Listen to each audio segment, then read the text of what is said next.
por su valiosa conferencia. Mientras adaptamos el escenario para el siguiente panel, los invito a ver el video de uno de nuestros patrocinadores, de Roche. En otro desafiante año de pandemia, en Roche hemos contribuido fuertemente a la salud de las personas en todo el mundo. Hemos dedicado gran parte de nuestra energía y recursos para luchar contra la pandemia y estamos muy orgullosos de lo que hemos logrado en nuestras divisiones de farma y diagnóstica.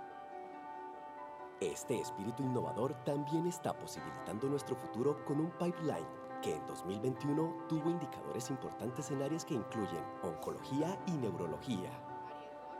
También obtuvimos aprobaciones para nuevas pruebas y soluciones de diagnóstico para COVID-19, cáncer de pulmón y enfermedades cardiovasculares, entre otras. Mientras esperamos que la pandemia termine pronto, estamos aplicando ese mismo sentido de urgencia y agilidad a otros desafíos de atención médica como la oftalmología, la neurología y las enfermedades raras. Asimismo, sabemos que una de las fronteras más importantes en el cuidado de la salud es la digitalización y la liberación de su potencial en todo el ecosistema del cuidado de la salud. Durante 125 años en el mundo y 65 años en Colombia, nuestros avances científicos e innovadores medicamentos y soluciones de diagnóstico han mejorado la vida de innumerables personas en todo el mundo. Este es nuestro legado y nuestro futuro prometedor. Roche, 65 años en Colombia, celebrando la vida.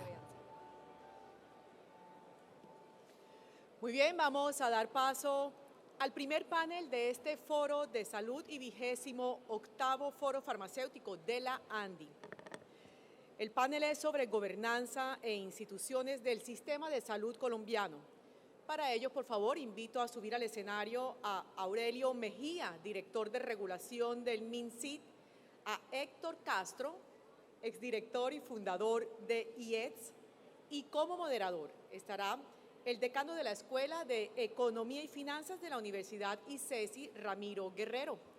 Bienvenidos y adelante.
Bueno, buenas tardes. Gracias. Vamos a dar inicio a esta conversación. He convenido con los panelistas aquí presentes que vamos a hablar de gobernanza, en principio del INVIMA y el IETS, pero creo que vamos a poder extender la conversación para cobijar un poco más ampliamente algunas entidades del sector. Muchas gracias, creo que ya se están terminando de sentar. Entonces, bienvenidos, bienvenidas, muchas gracias. Quiero pues, nuevamente agradecer la invitación y saludar a los panelistas que nos acompañan en la tarde de hoy. Empezando por a mi izquierda está Héctor Castro, no, pues Héctor está allá, digamos. En el centro está Aurelio. Héctor Castro es médico de la Universidad del Rosario, tiene algunos estudios adicionales, una maestría, si no recuerdo mal, en London School of Hygiene, un doctorado, si no recuerdo mal, en London School of Economics o al revés.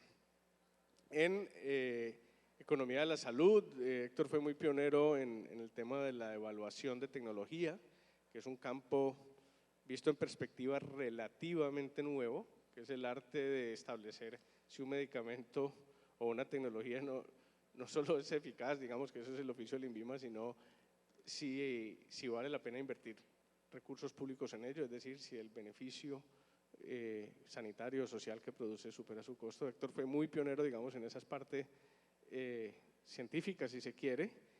Trabajó en NICE, que es una institución emblemática en evaluación de tecnologías.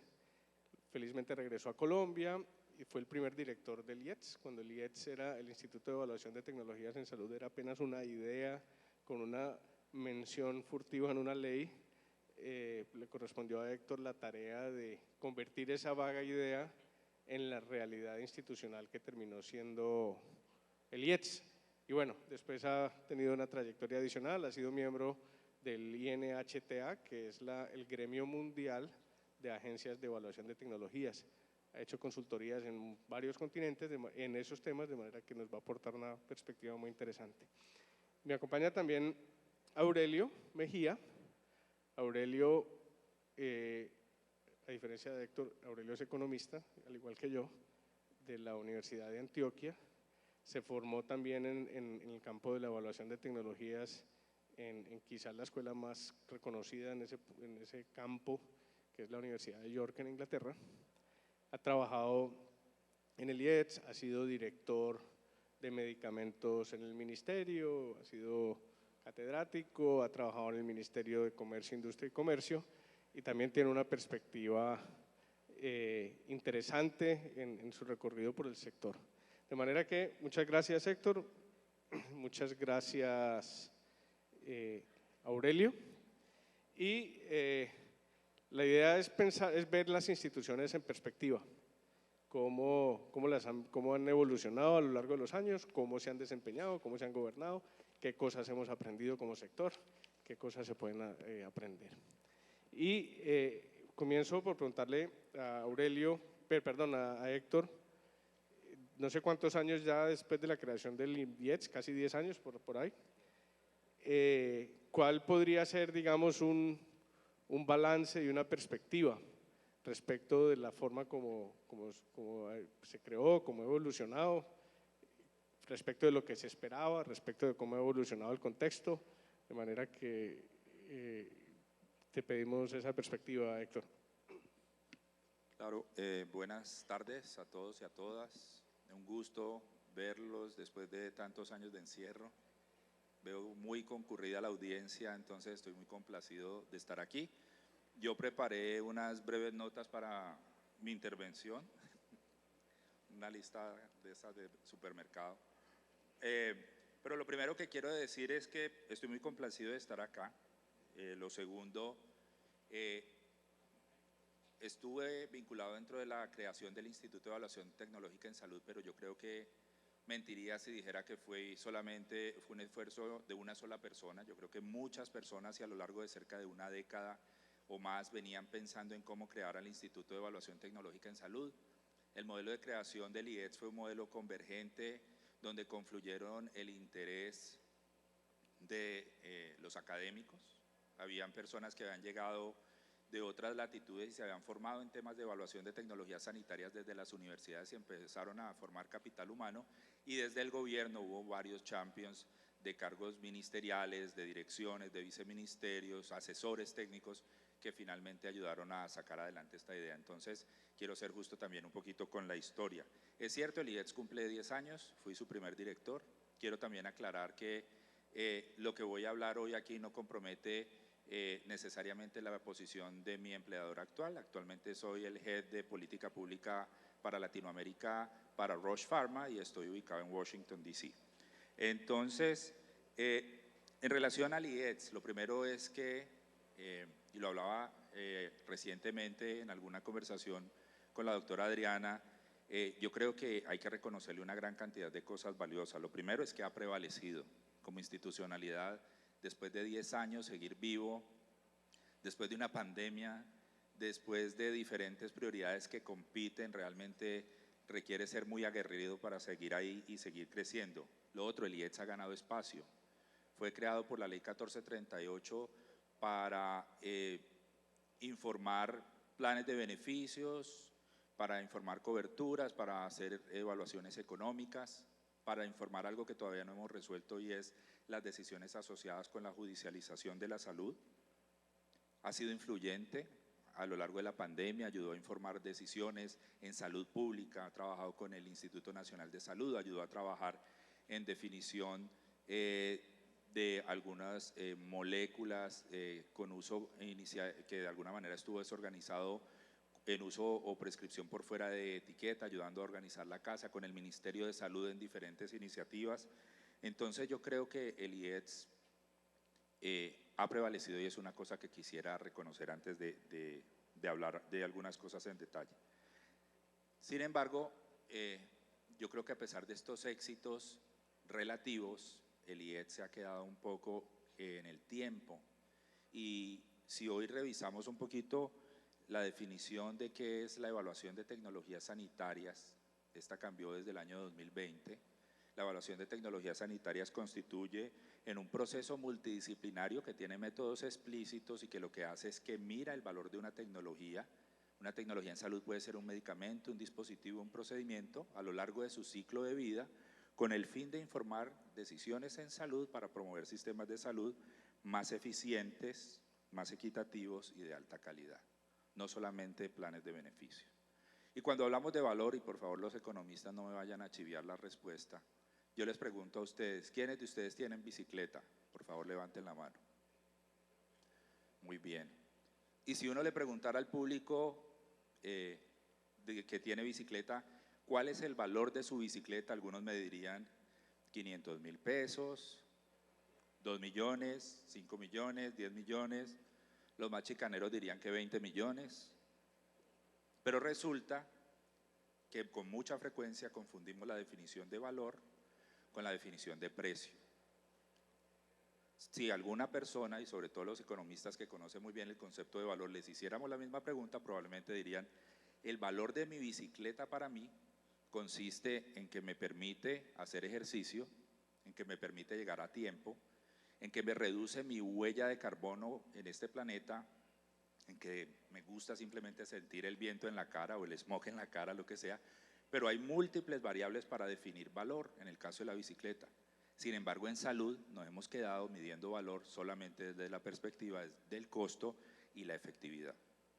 Entonces, una invitación, cuando acojamos esa definición de valor, es revisar la definición de valor de las tecnologías en salud de una manera más amplia también. Desde qué tanto mejora la calidad de vida del paciente, qué tanto mejora su sobrevida, por supuesto, qué impacto económico tiene, qué tan alineada está con políticas públicas, con la carga de enfermedad. Entonces, yo creo que ahí hay un punto importante donde el IETS tiene una posibilidad de dar el siguiente paso y consiste básicamente en acoger la definición actualizada de evaluación de tecnologías sanitarias. Un segundo punto tiene que ver con lo que decías ahora, Ramiro, el mandato, su misión. El IETS fue creado como una agencia y cuando vamos al tema de la transparencia y la rendición de cuentas creo que lo ha hecho muy bien. Se ha mantenido como agente, se ha mantenido independiente de la captura de intereses políticos y privados y eso hay que reconocerlo. Pero el mandato lo ha cumplido de manera incompleta y probablemente por falta de recursos. Entonces, por ejemplo, la evaluación de tecnologías sanitarias, además de informar qué se incluye o no al PBS o al plan de beneficios, como se está usando en el resto del mundo, en los países OECD a los que ya pertenecemos como comunidad económica, se utiliza también para informar decisiones de investigación y desarrollo, para informar decisiones de negociaciones centralizada, de riesgo compartido, de copagos y cuotas moderadoras, y hay una cosa que a mí me gusta mucho y es para el tema de calidad. Cuando los británicos y cuando vimos la primera ponencia me gustó mucho, crearon NICE en 1999, lo crearon para crear un problema más que de eficiencia en ese momento, de inequidad. Si usted vivía en un barrio y se movía al otro a 4 kilómetros, los indicadores de salud cambiaban de manera ostensible y habitualmente los más ricos y las comunidades más educadas, como los muestran los determinantes sociales de la salud, eran los más beneficiados. Entonces crearon esta institución para mejorar la calidad de atención y lograr niveles equitativos de resultados en salud. En Colombia el IETS yo creo que pudiera dar un paso adelante trabajando en algo que los británicos llaman los QOFs o los Quality Outcomes Frameworks, que consisten en usar la mejor evidencia disponible para determinar los incentivos financieros y no financieros a través de guías de práctica clínica o protocolos de atención para mejorar los desenlaces en salud de la población. Y yo creo que ahí nos hemos quedado cortos, independientemente de si el gestor o a uno de los agentes a los que le servimos son las EPS o son el gobierno. Yo creo que en todos los casos esa agencia debiera informar qué cosas se deben hacer en hipertensión, en diabetes, en cáncer, en todas las patologías para mejorar la calidad de atención. No sé si puedo seguir, porque ya cogí impulso, ya aprendí la moto. Entonces, en relación a los métodos también son importantes y los métodos han evolucionado. Cuando Aurelio y yo nos formamos en Inglaterra, todo el tiempo nos hablaron del paradigma de los estudios de análisis de costo-efectividad y de costo-utilidad. Y los análisis de costo-utilidad y de costo-efectividad son útiles para informar decisiones y costos de oportunidad para informar decisiones en salud. Por supuesto, cuando vimos al ejemplo de la bicicleta, el costo de la bicicleta y que pedalee son dos indicadores que son fundamentales. Sería absurdo comprar una bicicleta linda que no pedalee o cara pero que ni siquiera la pueda utilizar. Pero lo vimos también en el ejemplo de la bicicleta, no es lo único que importa. Muy bien. Entonces, importante entonces pensar que los métodos debieran también ser amplios. Mencionabas en tu presentación, Ramiro, el IETS es un agente ¿para quién? El IETS es un agente para el sistema, no es solamente un agente para el Ministerio de Salud, es un agente para el Ministerio de Hacienda, para el Departamento Nacional de Planeación, para el Instituto Nacional de Salud, para los prestadores, para los pacientes y asociaciones de pacientes, para los aseguradores, y en ese sentido debiera entonces tener una metodología que le permitiera informar a los tomadores de decisión de una manera amplia las dimensiones de valor en salud. Entonces, la seguridad, la eficacia, etcétera, etcétera. Y finalmente, otra cosa que quisiera mencionar en relación, no sé si es una abejita o qué, esperemos que sea una abejita y no una mosca, porque quisiera decir dos cosas distintas. Tendrían dos connotaciones. Entonces, digamos que es una abejita para el récord. Muy bien, entonces, lo otro es que los procesos han cambiado. Y nosotros podemos tener la mejor institucionalidad en evaluación de tecnologías sanitarias, un grupo de nerds encerrados haciendo revisiones sistemáticas, metaanálisis, agree, grade, todas las siglas que yo les quiera decir y salir unos reportes espectaculares.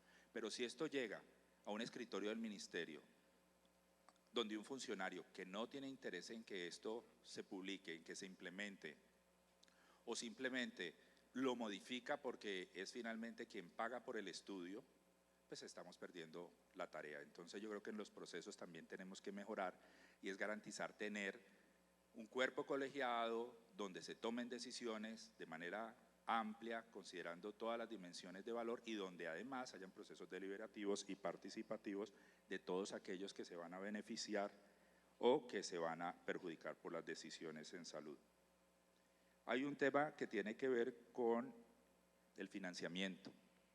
Si bien las finanzas del IETS, el flujo de caja ha venido subiendo desde el momento en que yo fui director hace 10 años, por cerca de 3 años, a la fecha, digamos, el flujo de caja ha subido, el flujo de caja siempre ha estado amarrado a proyectos, y cuando algo está amarrado a proyectos puede hacer que su norte, y también lo dijiste en tu presentación, que tu mandato cambie, porque estás buscando recursos de un lado y otro, y eso puede perjudicar obviamente que logres tu misión. Entonces también creo que el tema de financiamiento, entiendo que ahora hay interés y voluntad política para que se modifique la forma como se le ponen recursos fijos al IETS, lo cual me parece una excelente noticia, pero es importante no dejarlo que muera de hambre porque obviamente puede perder el norte. Y finalmente, cerrar mi conversación sobre el IETS con una oportunidad. Vienen los siguientes 10 años. Vienen unos retos importantes en calidad de atención en salud, vienen unos retos importantes en tecnologías emergentes, vienen unos retos relacionados con la transición epidemiológica de nuestro país. Creo que es un buen momento para que el IETS haga una pausa y reflexione, probablemente cree un steering committee, un comité de personas que les puedan mostrar lo que está pasando en otras latitudes y con base en ello planee los siguientes 10 años. Con eso me detendría para darle espacio a las otras preguntas. Gracias. Muchas gracias, Héctor. Muy interesante la perspectiva. Voy a hacer un par de comentarios, voy a hacer la otra pregunta y luego conversamos con Aurelio. El IETS se diseñó como un ente productor de evidencia, no como un ente tomador de decisión.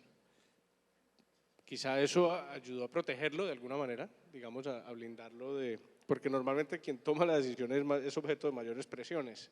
Entonces puede haber sido eso uno de los elementos que ha garantizado, digamos, haber prevalecido y haber preservado, digamos, ese prestigio técnico a lo largo de los años. Otra cosa buena que hizo el IETS tempranamente fue que publicó los manuales metodológicos y eso le dio claridad a la rendición de cuentas, porque entonces este es el estándar científico al cual nos atendemos. Por supuesto que deben ser objeto de actualización, uno de los mensajes de Héctor es que esas metodologías evolucionan, pero en su momento se publicaron y eso le da mucha claridad a la rendición de cuentas de la entidad, porque este es el estándar científico al cual nos atenemos y si sale un estudio, pues es un estudio que existe un parámetro metodológico para juzgar si es un estudio bien hecho o mal hecho y eso le da mucha claridad a la rendición de cuentas. Ahora, lo de la financiación sí es un poco más preocupante porque una cosa que se fue la luz. Aló. Una cosa que no mencioné es que hay otro modelo de rendición de cuentas que es el rendición de cuentas por contrato. Cuando uno le contratan, pero uno le rinde cuenta al que lo contrató. Entonces, si el IETS lo está contratando un día, el ministerio, la OPS, para poner una cosita aquí, que salud pública por allá, etcétera, pues se dispersa un poco y sí le preocupa a uno como ciudadano y como sector que no se le haya podido… Ay, María, me están quitando el sonido. Que no se le haya dotado al IETS de un financiamiento más estable a lo largo de los años. La pregunta que le hago a Héctor antes de conversar con Aurelio es con el advenimiento de la medicina personalizada. Es que antes salió un medicamento y salió un medicamento al mercado para todos los pacientes que tuvieran determinada característica, pero cada vez uno oye más y lee más sobre el remedio de fulano. Y que va a ser, digamos, mercados de tamaño 1, si se quiere, y tecnologías también de personalizadas de tamaño 1, cómo las agencias de evaluación de tecnología en el mundo están visualizando, están conceptualizando la llegada de la medicina personalizada. Sí, esa es una excelente pregunta. La primera vez que yo escuché el término de medicina personalizada o atención personalizada en salud era funcionario del Ministerio de Salud. Y llegaban las personas de la industria farmacéutica a hablarme de medicina personalizada y yo me metía una asustada. Yo decía, pero ¿cómo me vas a venir a hablar de eso si todavía no hemos podido subir las metas de vacunación, tenemos problemas para alcanzar diagnóstico, para alcanzar algunas cosas? Yo la verdad no sé cómo vamos a hacer para abordar ese tema. Y en la medida que más he ido ahondando y conociendo en el tema, me doy cuenta que definitivamente la medicina personalizada, primero nos hace falta entenderla, o la atención personalizada en salud. La mejor forma, como yo la veo, es como en un esquema mental, como un sándwich, haga de cuenta un sándwich cubano, donde lo que más importa es la mejor evidencia disponible para seleccionar al paciente adecuado, con el método diagnóstico adecuado, con el tratamiento adecuado y todo sobre una interoperabilidad y datos que permiten la conexión y obviamente tomar decisiones para ese individuo.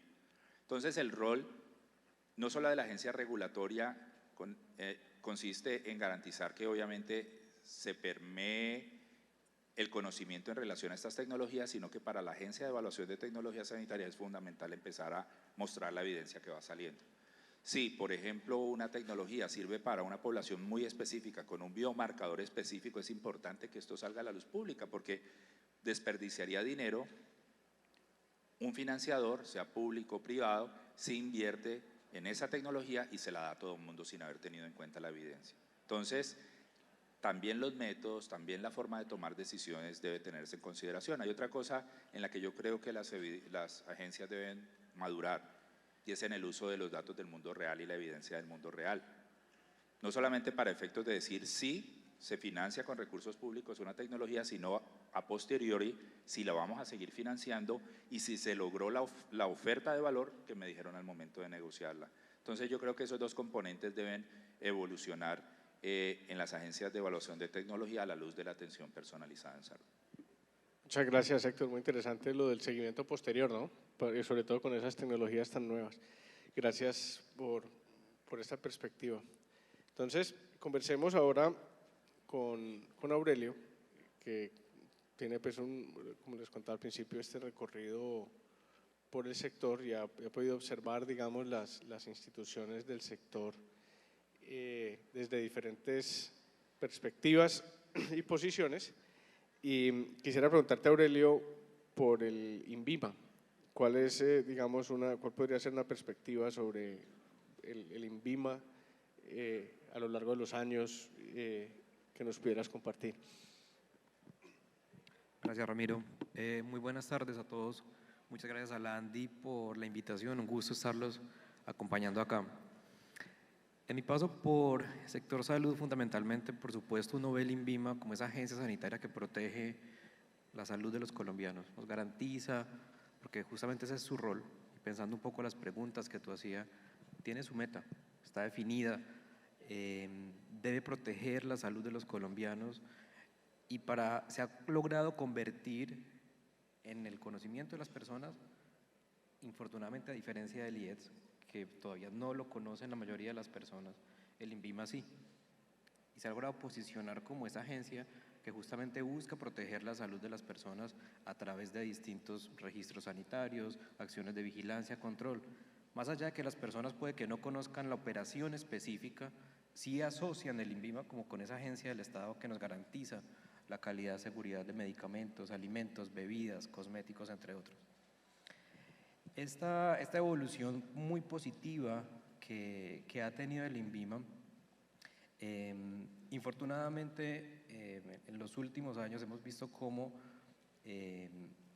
no ha logrado ser tan eficiente como se quisiera, y retomando también una de tus preguntas, ese objetivo de pronto no se está logrando con la eficiencia que nosotros como ciudadanos quisiéramos, y esto afecta otro aspecto fundamental de lo cual de pronto muchos no lo tienen en el radar, pero que es clave, y es que el INVIMA es un actor fundamental dentro de la competitividad industrial del país. Y ahí es un poquito esa segunda visión que he podido ir conociendo estos años en los cuales me he estado más vinculado con el sector comercio, industria y turismo, y es que un porcentaje muy alto de la industria nacional, por ejemplo, de alimentos, de bebidas, de cosméticos, pasa por el INVIMA. Entonces, se convierte no solamente en un actor clave para proteger la salud de la población, sino también un factor clave para la competitividad del país. Y en ese sentido, ese mandato que tiene el INVIMA, que en principio, digamos, está claro por la normatividad que rodea el funcionamiento del INVIMA, pues infortunadamente no ha logrado ser tan eficiente como se quisiera. Pero aquí también es importante señalar algo, y era un mensaje que yo quería también dejar acá. Cuando hablamos del INVIMA es importante reconocer que el INVIMA tiene responsabilidad sobre muchos sectores: medicamentos, dispositivos fitoterapéuticos, alimentos, bebidas, y en muchas áreas, incluso la misma industria lo manifiesta, se reconoce el gran papel del INVIMA, se avanza muy bien, se tienen procesos al día. O sea, no existen esas preocupaciones que hay, infortunadamente, como sí la tiene en particular el sector farmacéutico y de fitoterapéuticos. Entonces, cuando uno va a hacer esos balances del INVIMA, es importante que lo veamos, primero desde su perspectiva general, como una agencia que es actor clave para la competitividad del país, para proteger la seguridad, la calidad de los medicamentos y los productos que están bajo su vigilancia. Pero cuando hablemos de esas dificultades que enfrenta el INVIMA, que de pronto no se está logrando ese beneficio con ese nivel de eficiencia que se quisiera, lo segmentemos y miremos exactamente dónde es que están esas dificultades que están en esos sectores a los cuales me acabo de referir. A lo largo de los años, el INVIMA también, visto un poco en la perspectiva desde su creación y en los últimos años de funcionamiento, ha sido fundamental, por ejemplo, para lograr la admisibilidad sanitaria de muchos productos colombianos en el exterior. Entonces, el INVIMA también cumple un rol fundamental de permitirle a la industria nacional poder fortalecerse para que Colombia pueda tener la posibilidad de acceder a otros mercados en el exterior. Es un actor clave, por ejemplo, para articular los procesos de distintas agencias en la región y buscar convergencia regulatoria en algunos aspectos. Entonces, por ejemplo, en la Alianza de Pacífico, Comunidad Andina, se viene trabajando en procesos para armonizar los procesos de regulación y ahí el INVIMA es un actor clave y de hecho es un actor que tiene liderazgo en la región, pero muchas veces esto no lo conocemos. Entonces, cierro ya con esto, vemos una agencia que se ha venido fortaleciendo, que tiene un papel fundamental desde la salud, desde el desarrollo empresarial en Colombia a nivel regional, pero que cuando nosotros nos preguntamos a nivel de eficiencia, probablemente hay algunas fallas y oportunidades de mejora dentro de la entidad. Creo que de pronto más adelante vamos a hablar de qué pudiéramos hacer o cambiar. Muchas gracias, Aurelio. Le hace caer en cuenta uno las reflexiones de Aurelio de la amplitud del mandato del INVIMA.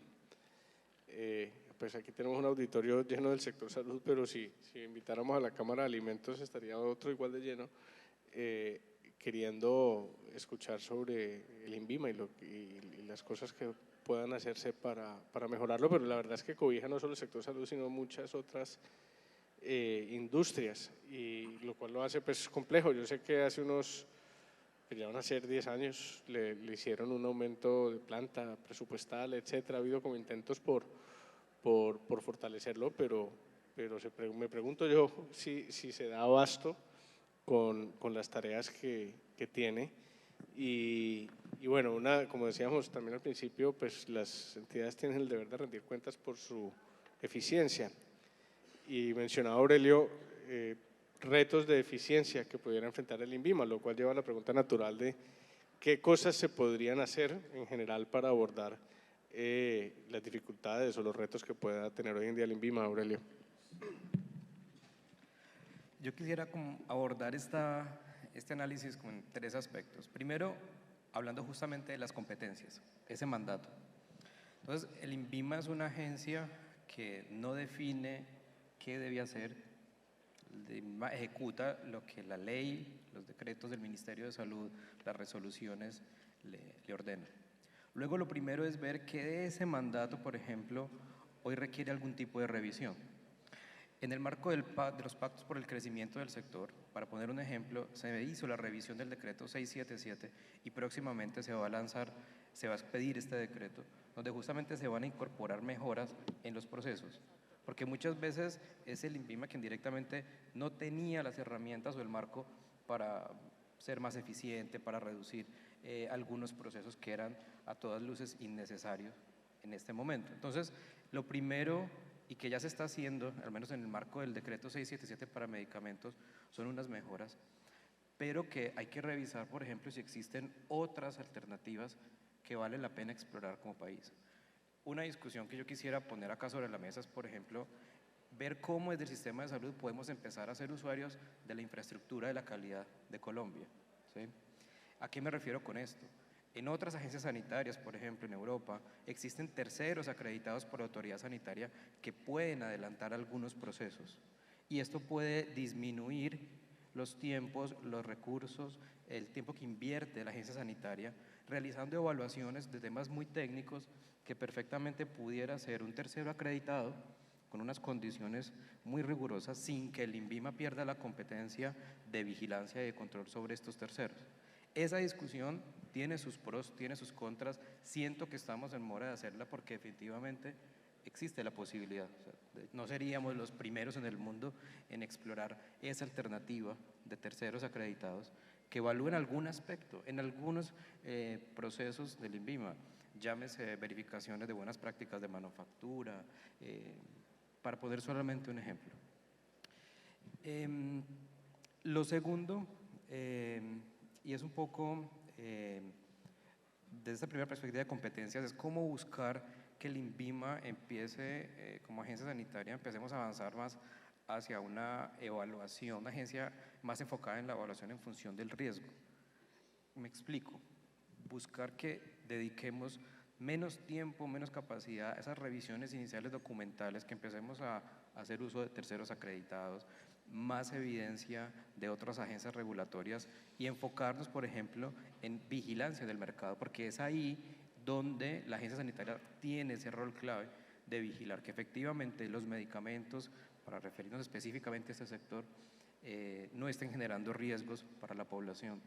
Entonces, que podamos de pronto trasladarnos hacia un enfoque más basado en el riesgo que confiaría o esperaría reduzca los tiempos y aumente un poco la eficiencia en que opera el INVIMA.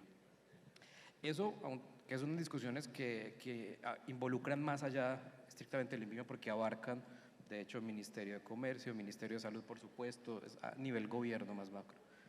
Luego vienen a un segundo nivel ya los procesos, digamos, internos del INVIMA. Y allí es fundamental avanzar, como lo ha venido haciendo el INVIMA, pero que por supuesto es necesario avanzar aún más en un fortalecimiento administrativo y tecnológico. ¿Tecnológico en qué sentido? En buscar, por ejemplo, que las distintas fuentes de información que tiene el INVIMA puedan interoperar, que se busquen estandarizar procesos donde sea factible. Pensaría que es imposible lograr que, por ejemplo, toda la función que hace el INVIMA sea una lista de chequeo. Si eso llegara a ser así, pues lo pudiera hacer un computador y claramente eso no ocurre así, y menos cuando nos empezamos a encontrar, como el ejemplo que pones, tecnologías como estas, medicamentos personalizados. Luego se requiere necesariamente la concurrencia de los profesionales, de los expertos, análisis que definitivamente no son estandarizables, pero sí se pueden avanzar en mecanismos que permitan hacer más unificados los procesos de verificación, evaluación, respuestas que da el INVIMA, requerimientos, etc. Y tercero, revisado estos aspectos, primero me refiero a sus competencias, a lo que hace, cómo lo hace, los temas internos, pues necesariamente habrá que entrar a evaluar el tema de recursos, ¿sí? De recursos de personal, recursos financieros, que no lo pongo de primero porque si en los anteriores podemos encontrar eficiencias, probablemente no sea una cuestión de simplemente ampliar los recursos, sino ver cómo dentro del mismo INVIMA se puede ser más eficiente. Gracias, gracias. Sí, es más fácil botarle plata a los problemas que resolverlos, ¿no? Entonces el presupuesto se necesita, pero con otras cosas y otras medidas de eficiencia. Me parece interesante las ideas que plantea Aurelio, creo que son bastante relevantes, desde repensar el alcance del mandato, que seguramente es una cuestión de ley, hasta la posibilidad de tercerizar algunas labores operativas, que es en última lo que se hace con las agencias del sistema de calidad que se usan en el sector, por ejemplo, para cuestiones de acreditación de prestadores y en muchos otros contextos, de manera que encuentro pues, útiles y relevantes las reflexiones que plantea Aurelio sobre el INVIMA. Entonces, con el tiempo que nos queda, quisiera invitar a nuestros panelistas, digamos, a una reflexión un poco más general sobre la evolución de las instituciones del sector. Digamos, el sector, cuando yo trabajé en el ministerio hace 15 años, por ejemplo, lo que hoy es ADRES estaba dentro del ministerio. Los ministerios tienen la vocación de ser reguladores, no de ser operativos.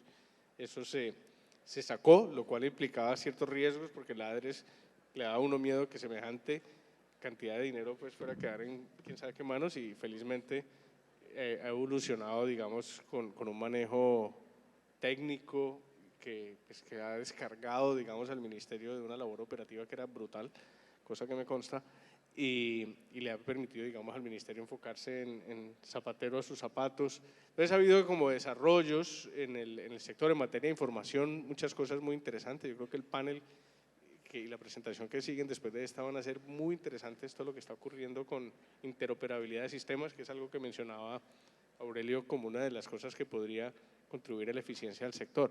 Entonces, ¿cuál sería una apreciación general, digamos, no muy larga, sobre la evolución de la institucionalidad del sector y recomendaciones que ustedes le harían, digamos, a un gobierno que debe llegar en agosto? Muy bien. Como el panel, digamos, se enfocaba en 3 organizaciones de forma particular, quisiera empezar por ahí. Yo creo que en el caso del INVIMA, por ejemplo, yo resumiría las oportunidades de mejora para el futuro en 4 cosas. La primera es voluntad política, que fuese una administración de puertas abiertas. Recuerdo cuando otrora el director o directora del INVIMA podía venir a estos foros o venía a estos foros y hablaba y recibía quejas y comentarios y felicitaciones de la gente.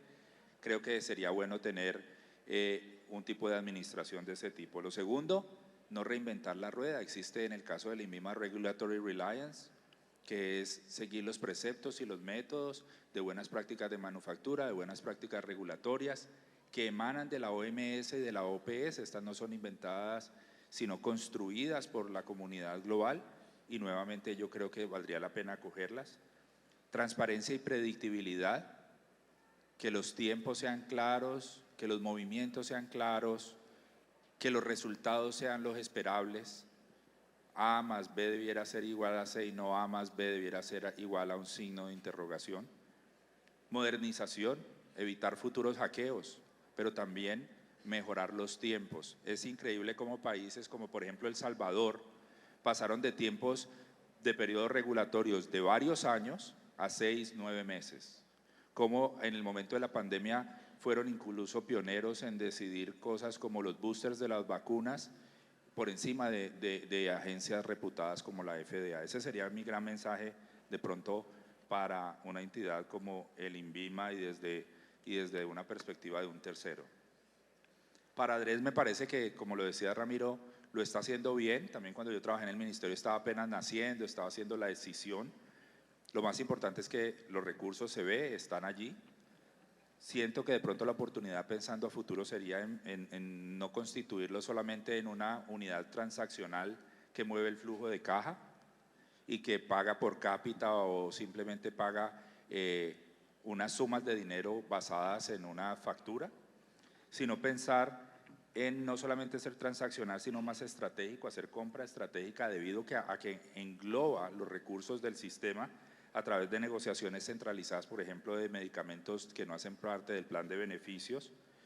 ¿Por qué no apalancarse en lo que produce el Instituto de Evaluación Tecnológica en Salud o en lo que hace la Superintendencia Nacional de Salud y pensar en un modelo como de inspección, vigilancia y control basado en evidencia o basado en resultados, pero asimismo que esos resultados permitan pagar por desempeño? Entonces, creo que ahí hay unas posibilidades de futuras avances, dado que nuevamente nuestro sistema de salud tiene un grado avanzado o alto de desarrollo y adicionalmente unas expectativas no solo de crecimiento económico, sino de globalización que son importantes. Yo creo que debemos empezar a pensar en estándares de alto nivel como los que ocurren en Europa, en Canadá o en otros países, y no necesariamente quedarnos solamente mirando a la comunidad andina, a la que cual con todo respeto es importante, pero creo que tenemos que ser más aspiracionales.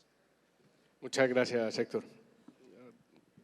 Yo creo que el sistema ha venido evolucionando en su arquitectura institucional de manera notable los últimos 20 años, 30 años ya.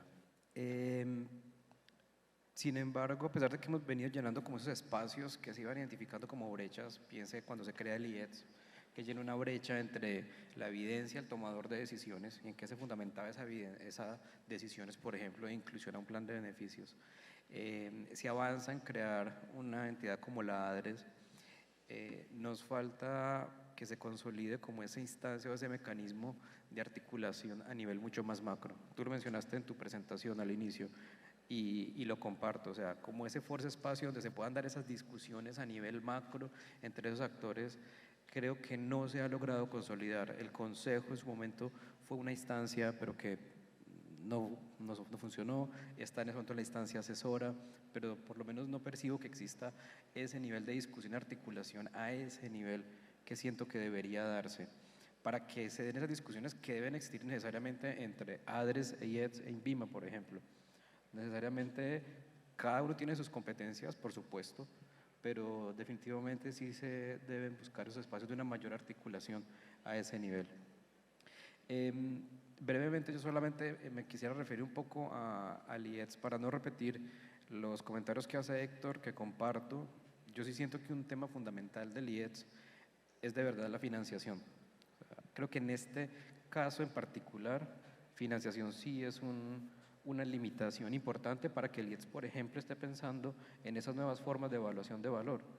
Pero cuando tú respondes a un mandato específico vía un contrato, pues tú no puedes hacer nada distinto a lo que te están contratando. Entonces es muy complejo para una entidad como el IETS que pueda dedicarse a esto que debiera ser su razón de ser sin un financiamiento que le permita esa estabilidad para garantizar que tiene un equipo de trabajo que puede mantenerse en el tiempo y no estar en ese tipo de angustias.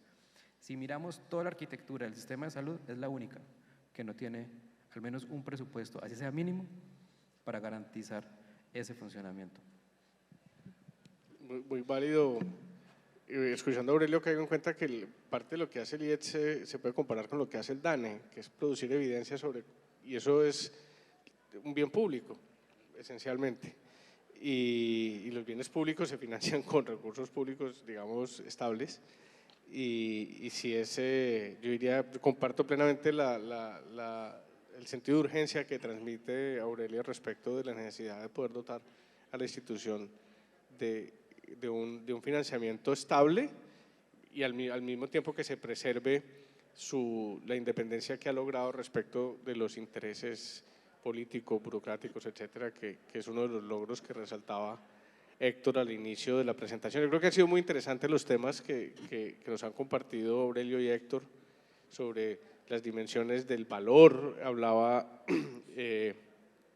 Héctor sobre esquemas de riesgo compartido, sobre la evolución metodológica que tienen o la evolución que tienen los conceptos, digamos, relacionados con evaluación de tecnologías, pensar no solo en decisiones de inclusión en plan de beneficios, que fue un poco como la obsesión original en Colombia, y pensar en un abanico de decisiones mucho más amplio. Creo que es otra invitación a la reflexión que yo que encuentro muy válida y pertinente, y también muy interesante la perspectiva sobre el INVIMA, sobre las oportunidades que hay de mayores logros de eficiencia, la reflexión sobre su mandato.